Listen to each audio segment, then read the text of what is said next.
ახლა კი საბერიოში დატრიალებული ტრაგედია ჭოლარიების ოჯახის ხანდაზმული წევრი გალის საავადმყოფოდან ქუთაისის კლინიკაში გადაიყვანეს.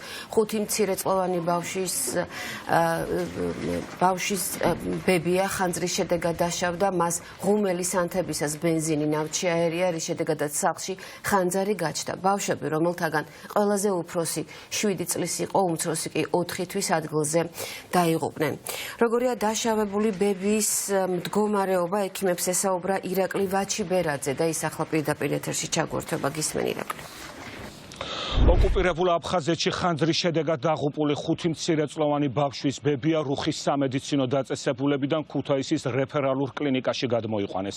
ცოტა ხნის წინ ჩვენ ჩავწერეთ ექიმი, რომელიც აცხადებს, რომ ქალბატონს მესამე ხარისხის დამწვრობა აქვს მიღებული, მას სხეულის 20% აქვს დამწვარი და დაზიანებები სახისა და ხელების არეში აქვს მიყენებული. თუმცა ექიმი აცხადებს, რომ ქალბატონის სიცოცხლეს საფრთხე არ ემუქრება, ის საშუალო სიმძიმის პაციენტია. პაციენტი გადმოყვანილი იქნა რუხის კლინიკიდან დილის 7 საათზე თერმული დამწყობების სახისა და წინამხრის არეში.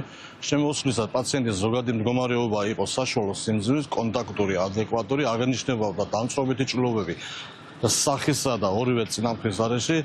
პაციენტი კონსულტირებული იქნა კომბუსტიოლოგის მიერ, ჩაუტარდა ჭრილობების დამუშავება ქირურგიული, შეიხვა ასეპტიურად და გადაყვანილი იქნა ქირურგიულ განყოფილებაში. ამჟამად მდგომარეობა რჩება საშუალო სიმძიმის სტაბილური. განაგრძობს მკურნალობას ქირურგიულ განყოფილებაში.